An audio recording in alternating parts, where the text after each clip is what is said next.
तो स्टार्ट करें। Yes, classification of imported and export goods. Classification क्यों करना ज़रूरी है?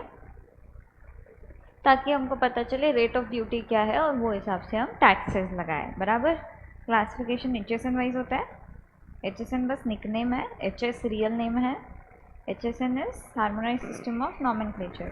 HS is harmonised commodity description and coding system. Very good. इसके बाद में अगला क्या देखा था हमने? Customs tariff act. 2 शेड्यूल्स है इसमें। एक तो है शेड्यूल 1 जो किसका बात करेगा? इम्पोर्ट ड्यूटी, और दूसरा है आपका शेड्यूल 2 जो बात करेगा goods liable to export duty के बारे में। HSN कितने डिजिट का रहेगा? HSN वाइज रेट दिया रहेगा।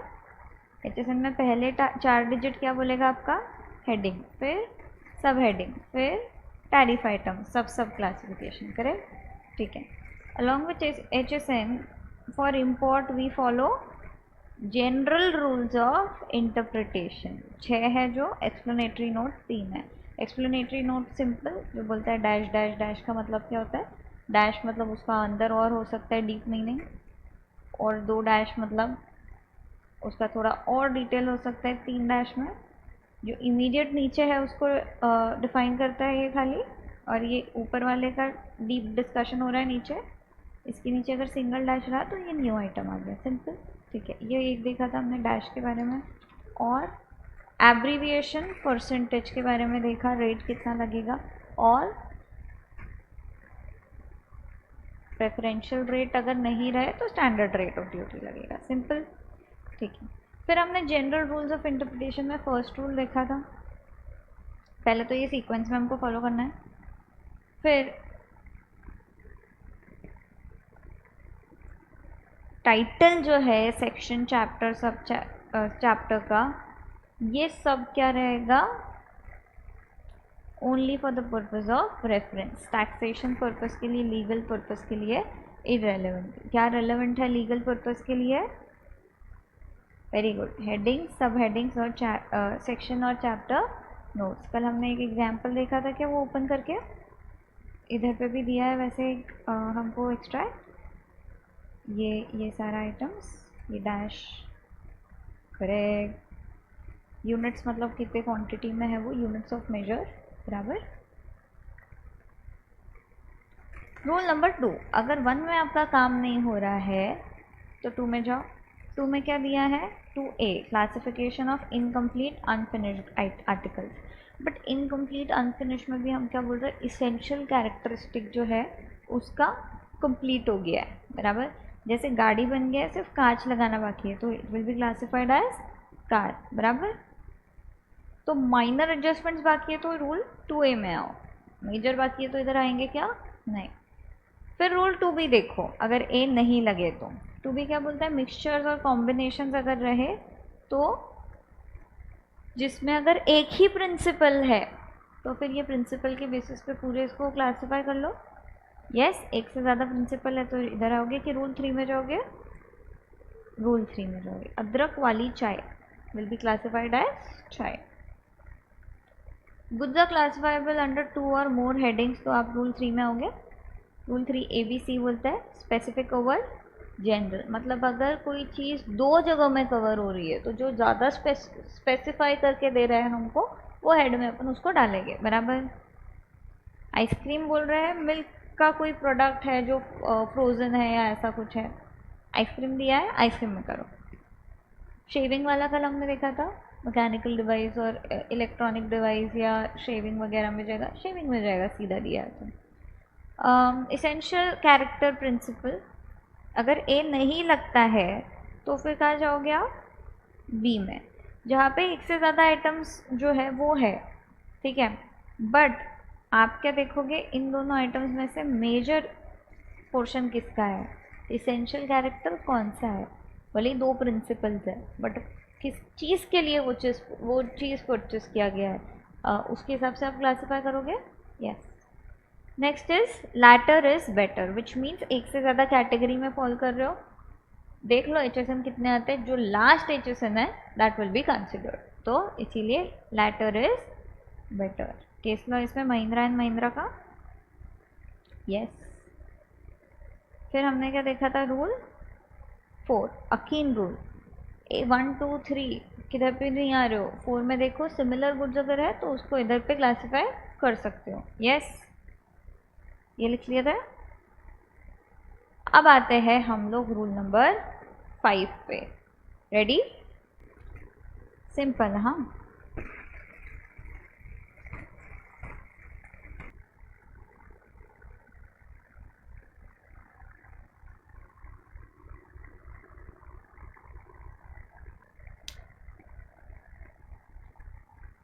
ये क्या है फीचर? इसमें क्या रखते हैं अपन? पेन रखते हैं, सरफेस पेन। इसमें मैं मोबाइल फ़ोन रख सकती हूँ क्या? क्यों? किसकी जगह? खाली उसकी? तो अगर कोई ऐसे बॉक्सेस है जो स्पेसिफिक यूज़ के लिए, वो आइटम के लिए बनाया गया है, कोई और आइटम के लिए है क्या? नहीं। जैसे एयरडोप्स आप यूज़ करते हो, उसके भी डब्बे होते हैं। गिटार,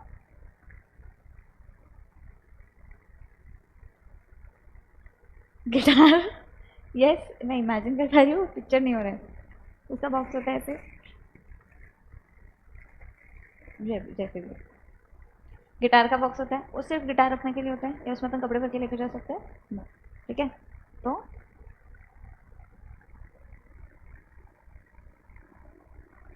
ये बॉक्सेस में क्या आइटम्स जाएंगे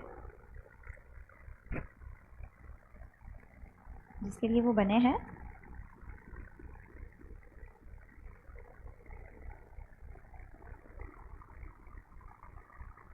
इन आर एग्जाम्पल, एयरडोप्स के बॉक्स में एयरडोप्स जाएंगे, गिटार के किट में गिटार जाएगा, उनका चार्जिंग पॉइंट भी होता है एयरडोप्स का। यस, ठीक। कार्टन देखे आपने?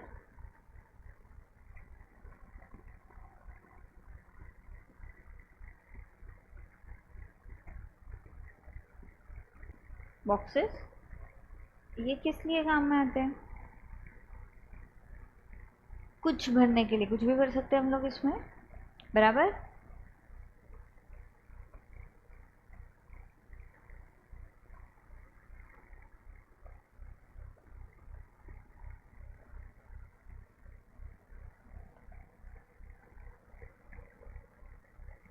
तो ये रूल क्या बोलता है, अगर आपका पैकेजिंग मटेरियल है, ठीक है, तो आप क्या देखोगे, वो पैकेजिंग मटेरियल स्पेसिफिक आइटम के लिए तो नहीं है। अगर स्पेसिफिक आइटम के लिए तो वो किस में जाएगा, वो आइटम में, भले ही उसका कवर क्यों ना हो, किट क्यों ना हो। बट अगर ये बॉक्स है तो आप इसको किधर डालोगे, अलग से बॉक्स में। अगर वो बॉक्स में मैंने टीवी डाल के बेचा तो मैं टीवी बोलूँ क्या वो बॉक्स को? नहीं। बट एयरडोप्स को अगर मैं एयरडोप्स के बॉक्स के अंदर डाल के दे रही हूँ तो उसको मैं एयरडोप्स ही कंसिडर करूँगी। सिंपल। यस, ये होता है अपना रूल 5। देखिएगा इसको एक बार डिटेल में, ये स्टार्ट हुआ है बेसिकली अपना rule 5।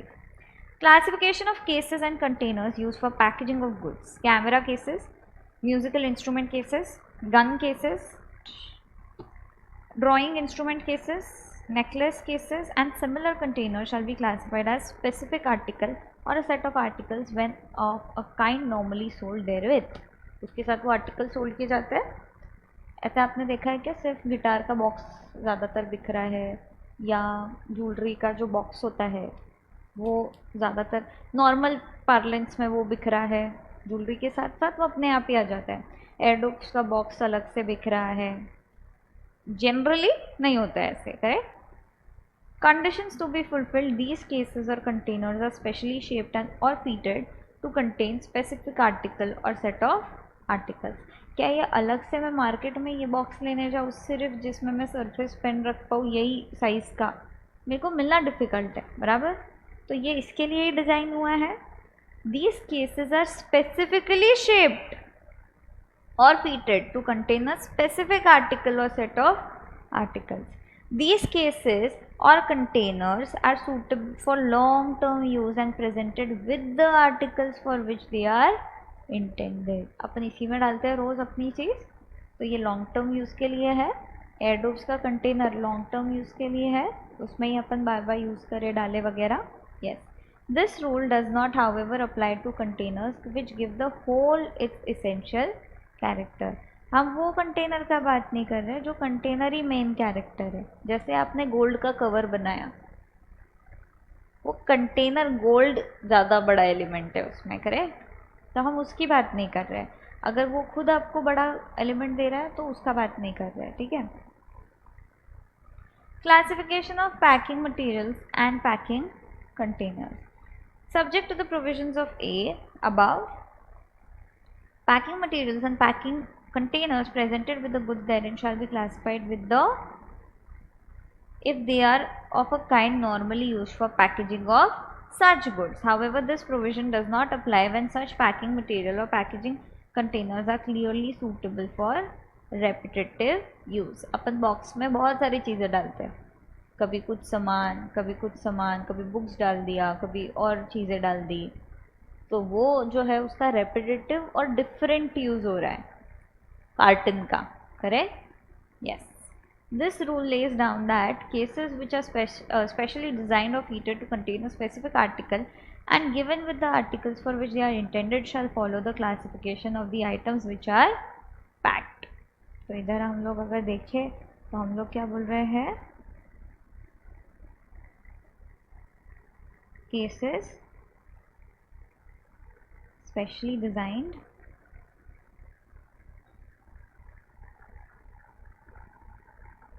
to contain a specific article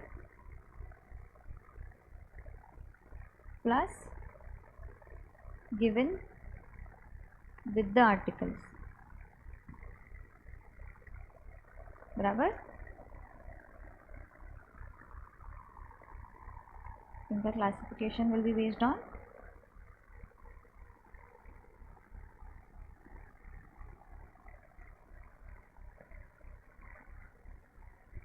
items which are packed. Very good.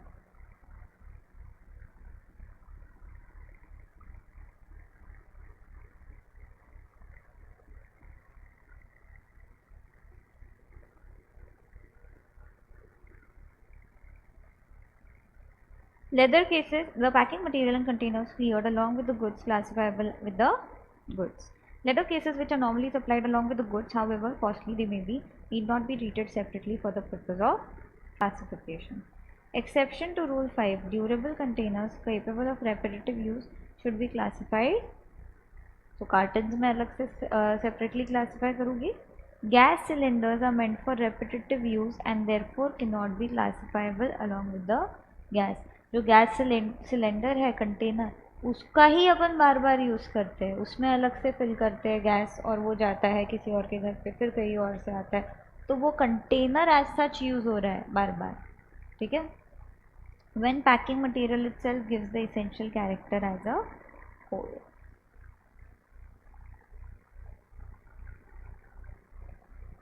तो ये रूल 5 हो गया आपका.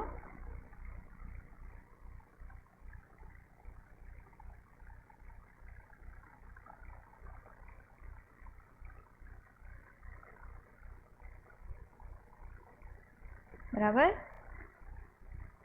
इधर पे हम क्या बोल रहे हैं,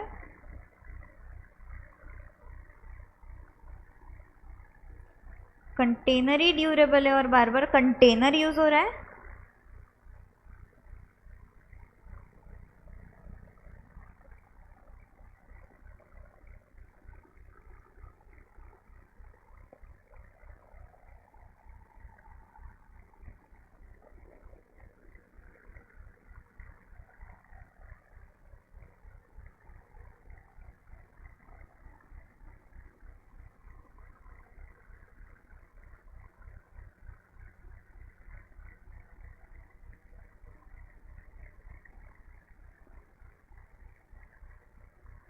सेकेंड हमने बोला पैकिंग मटेरियल खुद ही ज़रूरी है.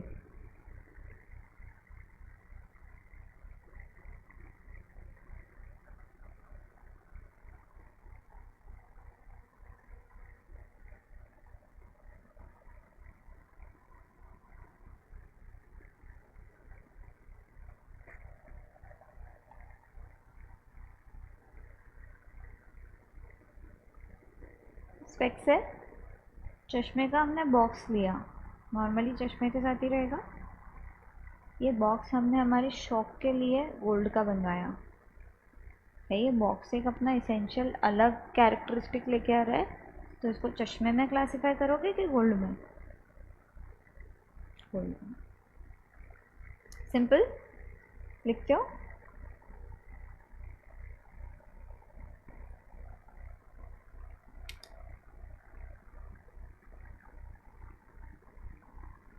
दिख रहा है? जूम करूँ?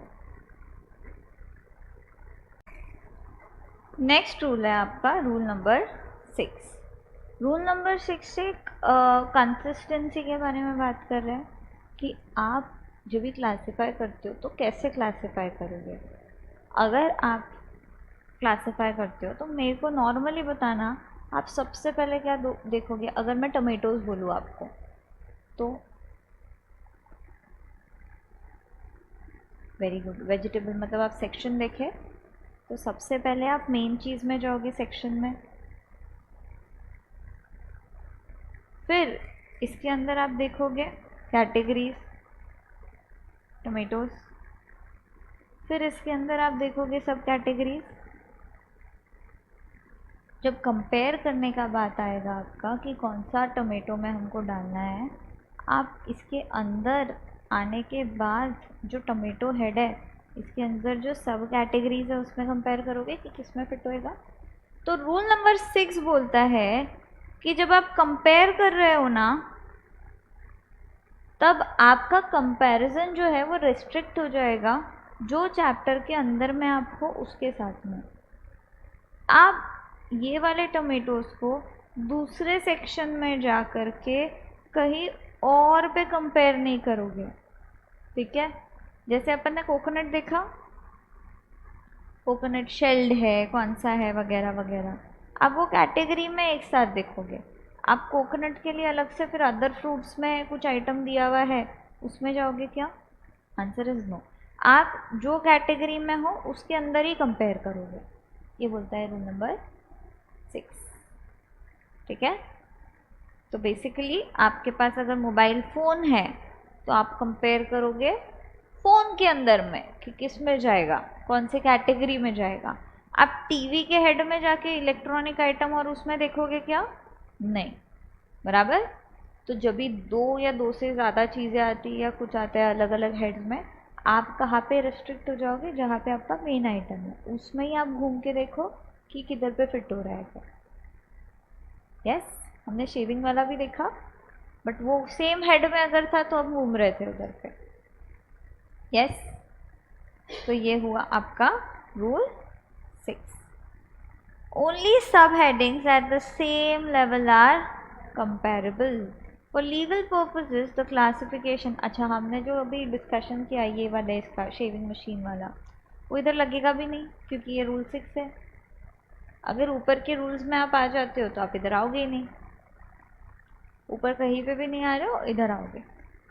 इधर मेन हेडिंग देखो, मेन हेडिंग के थ्रू क्लासिफाई करो, कंफ्यूजन का काम नहीं है, ठीक है। For legal purposes, the classification of goods in the subheadings of a heading shall be determined according to the terms of those subheadings and any related subheading notes and mutatis mutandis to the above rules on the understanding only subheadings at the same level are comparable. For the purpose of this rule, the relative section and chapter notes also apply unless the context otherwise requires. Chapter notes लगेगी, अगर वो बोल रही है ये चीज़ should not be included over your, तो वो तो नहीं चाहेगी क्योंकि चैप्टर नोट में वो अलग से दिया हुआ है। चैप्टर नोट भी उसी का पार्ट है। The main proposition laid down by this rule is that the sub heading at the same level are comparable. ये बोलता है मेन चीज़ आपका rule number 6। This implies that a sub heading can be compared only with another sub heading within the same heading. Simple. तो लिखे rule 6,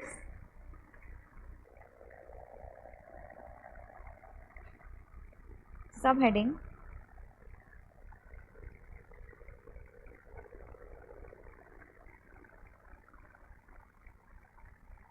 at the same level are comparable.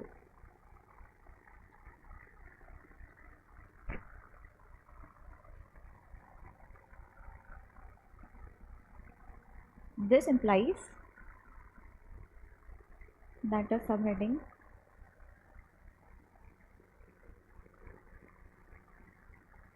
can be compared only with another subheading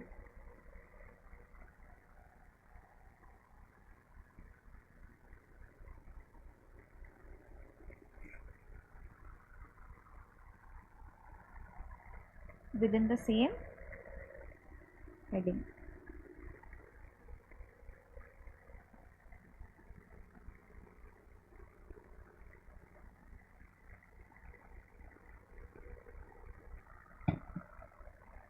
Done?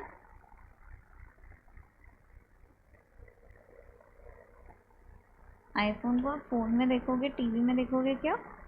नहीं. Tomatoes में खाली इधर देखोगे, दूसरे section में जाओगे क्या? नहीं. एग्जाम्पल लिखिए क्या? नेक्स्ट होता है आपका नोट. सिंपल नोट है. केसेस याद है क्या हमको? रूल 5 में हमने जो बोला केसेस और बॉक्सेस के बारे में. अगर कोई स्पेसिफिकली उस चीज़ के लिए बना हुआ है तो हम लोग जो मेन आइटम है उसके अंदर क्लासीफाई कर रहे थे. जनरल रेपिटेटिव यूज़ है तो हम लोग उसको अलग से मान रहे थे, या वो बॉक्स अपने आप में अलग आइटम है तो उसको अपने अलग क्लासिफिकेशन में डाल रहे थे.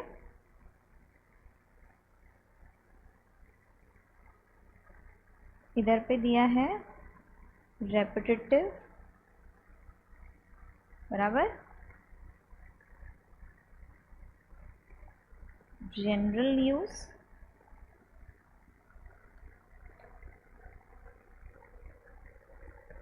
ठीक है.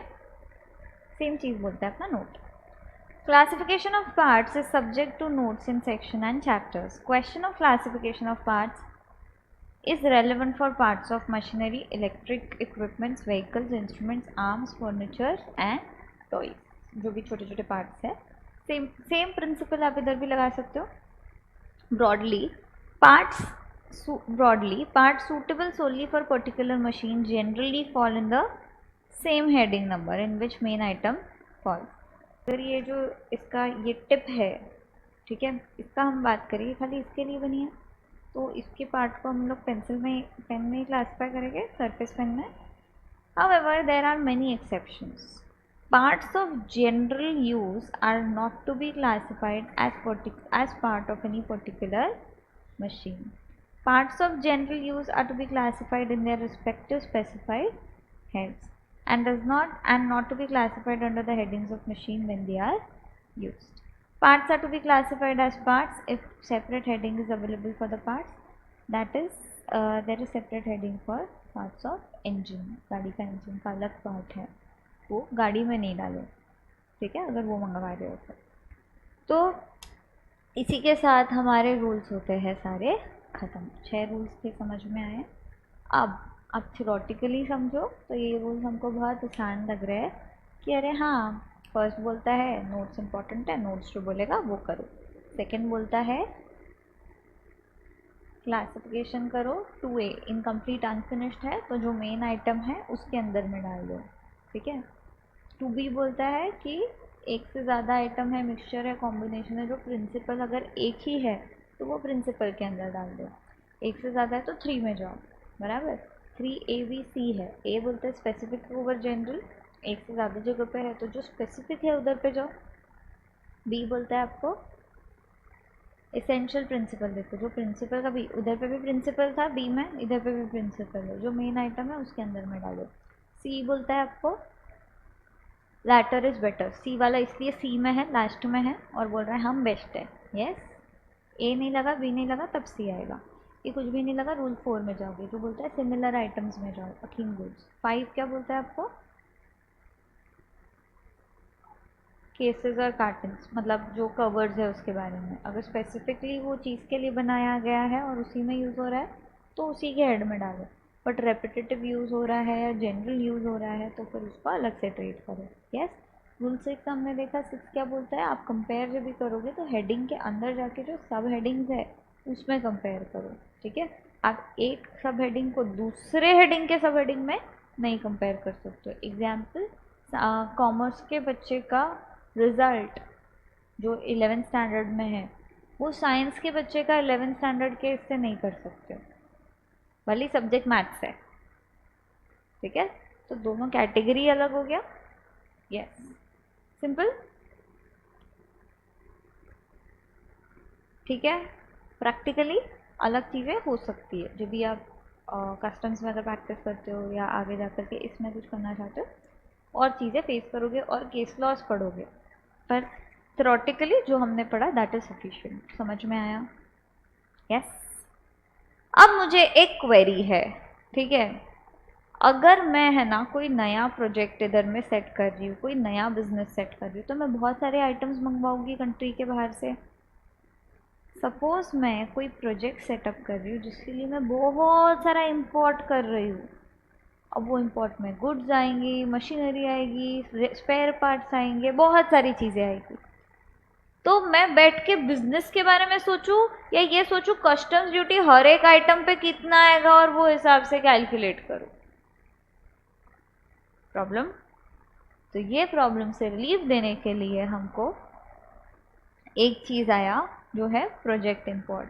ये बोलता है कि जब आपका ऐसा अगर हो रहा है तो हम आपको एक रिलीफ दे सकते हैं, हम आपको एक हेड बता देते हैं, आप उसी में जाओ और आपके जो भी आइटम्स हैं सारे उसमें कवर होंगे, hassle free.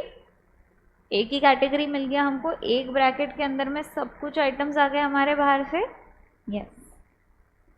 While the HSN system contains only 97 chapters, the Indian tariff has incorporated within itself chapter 98, which pertains to project import. Project imports are the imports of machinery, instruments and apparatus, etc., falling under different classifications required for initial setup of a unit or for substantial expansion of an existing unit. Usually when in a project where several different items are required, बहुत सारे items लग सकते हैं, and each of them is importable at a different rate of customs duty, it becomes very complicated to make assessment, बराबर, of each item separately as per their individual classification. Therefore, for such project imports, one consolidated rate, इसीलिए ये क्या आ गया हमारे पास, एक consolidated rate duty, rate of customs duty has been made applicable for all items imported under project irrespective of nature of the goods and their customs classification.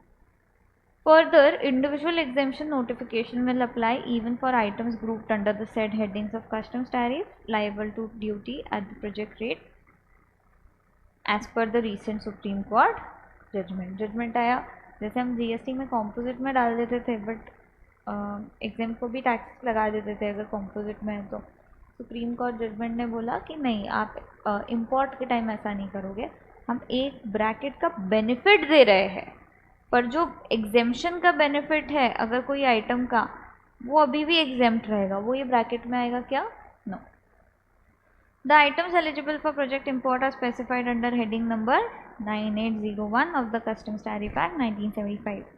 These include all items. अभी इसके अंदर क्या क्या आ रहा है देखिए, These include all items of machinery, instruments, apparatus and appliances, components or raw materials, etc. for initial setup of a unit or for substantial expansion of the same. The spare parts, raw material, consumable stores up to 10% of the value of goods can be imported. मतलब आप ये items के साथ में spare parts, raw materials, consumables भी 10% तक के मंगा सकते हो, जितने का मंगा रहे हो सेम हेडिंग के अंदर जाएगा. This scheme has been made applicable to industrial plants, irrigation projects, power projects, mining projects, projects for oil, mineral exploration and other projects as may be notified by central government. Reliance Industries, Jain irrigation, solar power का कोई project रहेगा, mining का कोई नाम आपको याद होएगा तो इंडियन ऑयल, मिनरल एक्सप्लोरेशन. मतलब मैंने क्या किया था ना, कंपनी के नाम याद रखे थे, फिर अपने को इंडस्ट्री अगर लिखना हो तो याद आ जाता है कि हाँ ये इरिगेशन मतलब हाँ इसके लिए यूज़ हो सकता है अगर पेपर में आए तो। ठीक है, समझ में आया? पक्का? यस। केस लॉ पढ़े? ये लिख लो पहले फिर पढ़ते हैं। हेडिंग दो प्रोजेक्ट इंपोर्ट्स। इधर पे TYK में पूछा है उन्होंने, right a note on project imports under the customs tariff act. तो हम लोग क्या करते हैं, अपना चार्ट ही ये नोट के हिसाब से बनाते हैं। Done.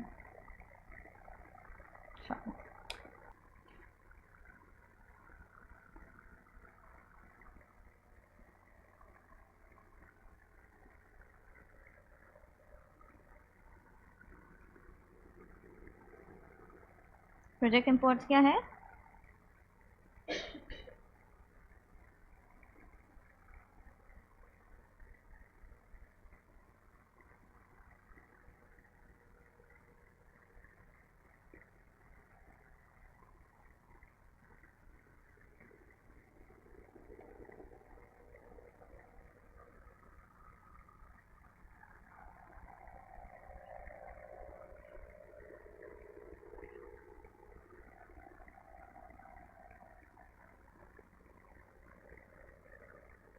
Falling under different classifications.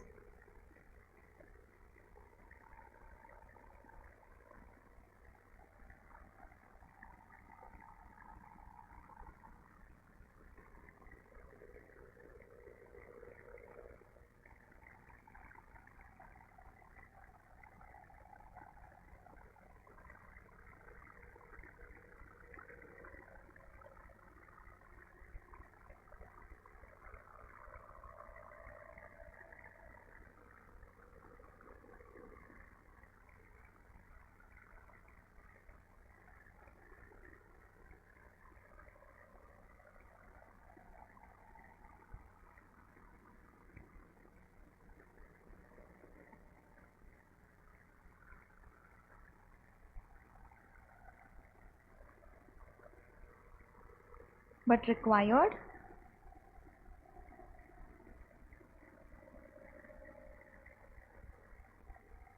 for initial setup of a unit or for substantial expansion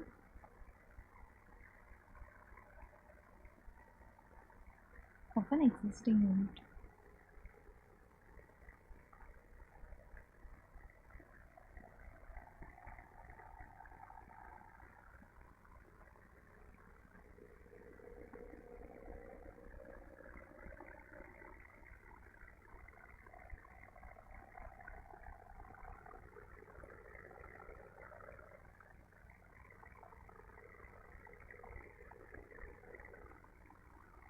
Done?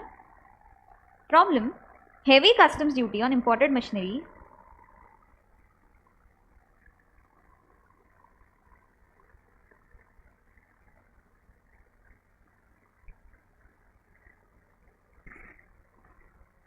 for projects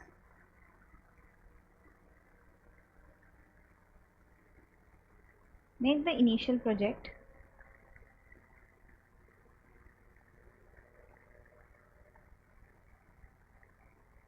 cost very high and project may become unviable.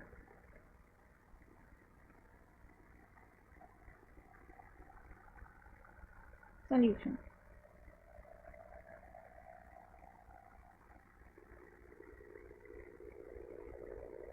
hence concept of project import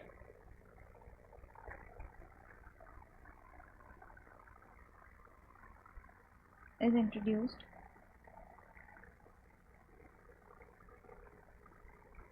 to bring machinery etc required for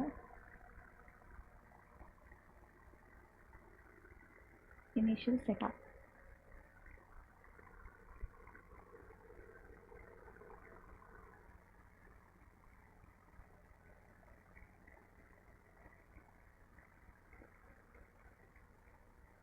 और concessional customs duty.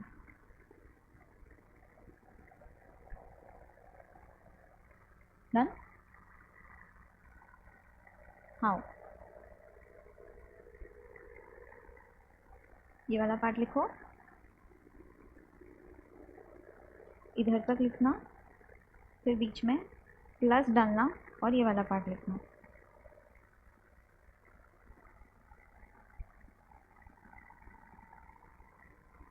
ये part आएगा, फिर ये part आएगा, एक line छोड़ के. ठीक है, ठीक है.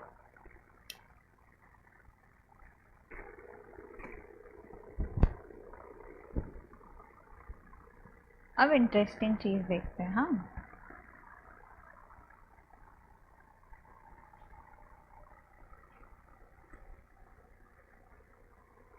CC versus Hewlett Packard HP computers, इनका केस लॉ है.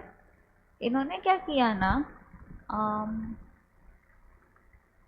in this case the assessee was engaged in the manufacture of and trading in computers including laptops, otherwise called notebooks. Notebooks भी बोलते हैं. Falling under heading 8471 of the CTA Customs Tariff Act schedule, they imported notebooks with hard disk drivers. इसके अंदर drivers होते हैं, hard disk for short, pre loaded with operating system like Windows XP, XP home वगैरह वगैरह. These computers were also accompanied by separate compact discs containing the same software, which were intended to be used in the event of hard disk failure. The assessee classified the software separately and claimed exemption. अब ये assessee main item क्या है इसमें? Laptop, notebook. इसके अंदर जो operating system वो डाल रहे हैं, हार्ड डिस्क ड्राइव, CD डाल रहे हैं, इसके अंदर के छोटे छोटे एलिमेंट्स हैं. बराबर. आप उसको लैपटॉप पकड़ोगे कि ये छोटे छोटे को अलग पकड़ोगे? लैपटॉप पकड़ोगे. बराबर. इंपोर्ट प्रोजेक्ट का हमने बेनिफिट कब दिया था? खाली जब आप सेटअप कर रहे हो कोई नया चीज़ का, प्रोजेक्ट का, और आप वो कैटेगरी वो इंडस्ट्री में बैठते हो. बराबर. उसके अलावा हमने कहीं भी ऐसा बोला है क्या कि इनको अलग अलग ट्रीट करो या कुछ करो रूल्स में, रूल्स ऑफ इंटरप्रिटेशन में? No. These computers were also accompanied by ये चीज़ है. ठीक है. The assessee classified the software separately and claimed exemptions. Court held that without operating system like Windows, the laptop cannot work. Therefore, the laptop along with software has to be classified as laptop and valuation to be made as 1 unit. समझे? तो इसको इसका exemption मिलेगा क्या? Laptop ही classify होएगा पूरा की पूरा. Yes. Saurashtra Chemicals, this case brings out the importance of section notes, chapter notes in the classification of goods. The tribunal observed that section notes, chapter notes in the customs tariff are part of a statute. Act का ही part है, law का ही part है, and thus are relevant in the matter of classification of goods. Rule 1 लग जाएगा क्या यहाँ पे? The scheme of customs tariff is to determine the coverage of headings in the light of section notes वगैरह वगैरह. These notes in this sense have an overriding effect on the headings. Same wording. अब ये एक चीज़ है. हाँ, your client manufactures almond milk, yes, which is an almond based drink. The manufacturing process of almond milk भी अपन बोलते हैं is as follows: selection of high quality California almonds, blanching of almonds, roasting and grinding into a paste. पहले तो बादाम select करो, फिर उसको grind करो, पेस्ट में कन्वर्ट करो. Almond paste is blended with other ingredients like RO water, salt, vitamins and minerals. ये सब के साथ में मिक्स किया जाता है उसको. Sterilisation of mixture by ultra high temperature processing. जो लोग अभी वीगन फॉलो कर रहे हैं, वीगन डाइट, उन लोग मिल्क प्रोडक्ट्स नहीं खाते तो आमंड मिल्क पीते हैं। यस।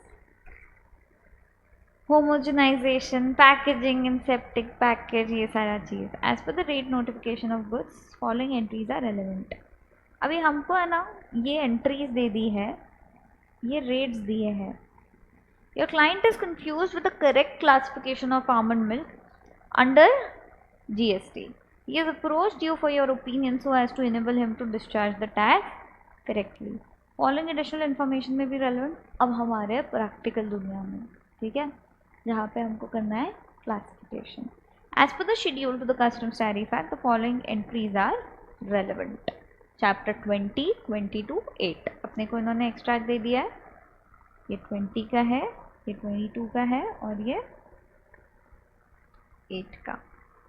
और इसके अलावा एक एक्सप्लेनेटरी नोट दिया है जो बोलता है वेजिटेबल्स एंड फ्रूट्स, जो चैप्टर 2 में दिया है, 20 में दिया है। The fruits and vegetable juices of this heading are generally obtain by pressing fresh healthy and ripe fruit और वेजिटेबल्स। ताज़े ताज़े फ्रूट्स और वेजिटेबल्स को स्क्वीज़ करके और ये सब करके जूस बनता है। This may be done as in the case of citrus fruits by means of mechanical extractors, mosambi juice mechanical extractor, operating on the same principle as the household lemon squeezer, or by pressing, which may or may not be preceded either by crushing or grinding. For apples in particular, or by treatment, apple juice mixer में डाल के बनाया जाता है तो वैसा भी चलेगा, or by treatment with cold or hot water or with steam. Tomatoes, blackcurrant and other vegetables like carrot, celery वगैरह। नोट समझ में आया? आइटम्स क्या है देखना। 2009 fruit juices including grape must, vegetable juices, unfermented वगैरह वगैरह, whether or not containing sugar, single fruit or vegetable, cranberry, others, mango, others, mixtures of juices, beverages, spirit and vinegar। इसका क्या हेडिंग बोल रहा है? preparation of vegetable, fruits, nuts और other parts of plants। ठीक है,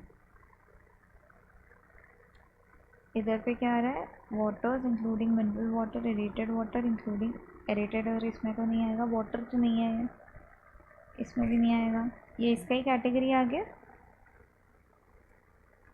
नॉन अल्कोहलिक बियर इधर नहीं आएगा। सोया मिल्क, मिल्क क्या क्या है? हाँ, ये जो है इधर नहीं आएगा, सोया मिल्क ड्रिंक्स में तो नहीं आएगा। आमंड मिल्क कहते हैं। फ्रूट पल्प और फ्रूट जूस बेस्ड ड्रिंक इधर एक आ सकता है। आप अगर उसको ड्राई फ्रूट बोलो तो। बेवरेजेस कंटेनिंग मिल्क इसमें तो नहीं आएगा, इसमें एक आ सकता है, बराबर। अब आते हैं इधर पे, edible fruits and nuts, peel of citrus fruit और मेलन्स। इधर पे नट्स बोल रहे हैं क्या? तो ड्राई फ्रूट को फ्रूट के अंदर में बोला है कि नट्स के अंदर में अलग से बोला है? तो उसको आप फ्रूट्स पकड़ोगे क्या? तो ये कैटेगरी आएगा क्या आपका? नो। ऊपर का भी फ्रूट जूसेस है तो ये भी नहीं आएगा। मेन हेडिंग फ्रूट जूसेस है, इसके अंदर की ये डैशेस है छोटी छोटी छोटी छोटी, तो इसमें भी नहीं आएगा।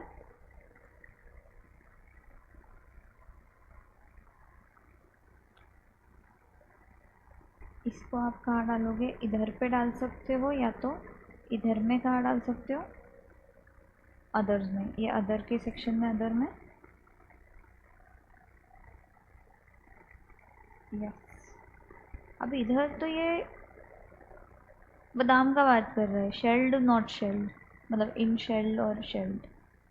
नट्स का बात कर रहा है, जूसेस का बात कर रहा है, मिल्क का बात कर रहा है क्या? नो। तो ये कैटेगरी भी नहीं है। बट ये कैटेगरी से हमको पता चले ये नट है, फ्रूट में क्लासीफाई नहीं होगा। तो हमारा एंट्री क्या बोल रहे हैं हमको? अदर्स में जाएगा, जिसका रेट क्या है? चैप्टर 22 का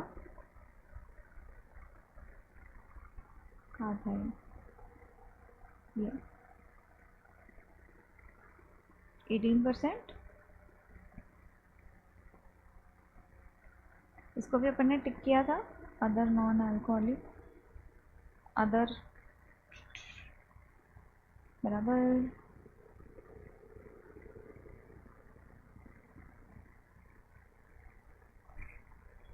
The first step in the classification of almond milk is to determine if the same would fall under chapter 20, 22. 28 तो नहीं जाएगा क्योंकि वो nuts है. On a plain reading of heading of 20 along with explanatory note, it emerges that 20 is applicable to juices of ripe fruits and vegetables. Therefore, it is important to determine if the almond qualifies to be a fruit or not. While in common parlance, we refer, common parlance मतलब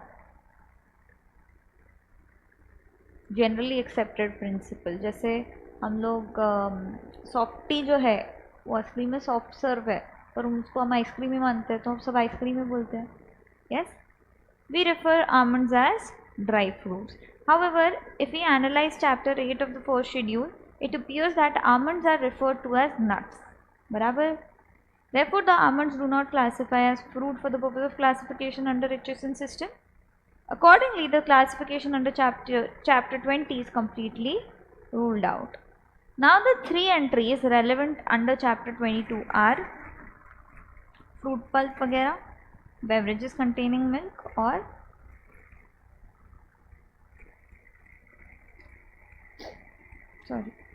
other non-alcoholic beverages and other than tender coconut.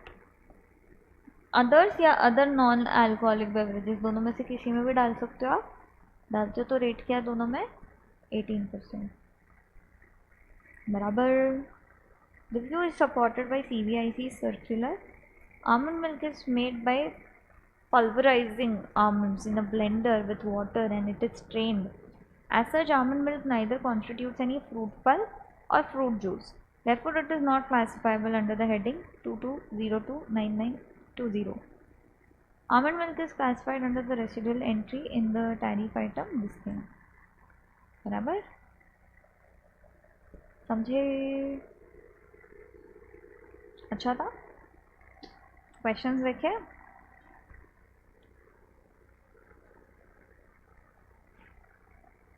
Briefly explain the provisions of Rule 2A of Rules of Interpretation of First Schedule to the Customs Tariff Act on classification of incomplete and unfinished goods. Main है, minor अगर है तो ठीक है. What is the purpose of including general rules of interpretation? Do they form part of tariff schedule? Explain the Akin rule of interpretation. बोलो. पहले तो पहले का आंसर दो, फिर सेकंड का आंसर दो. 6 रूल्स है, 6 की 6 आएंगे. एक नहीं तो दूसरा, दूसरा नहीं तो तीसरा, तीसरा नहीं तो चौथा, एंड सो ऑन.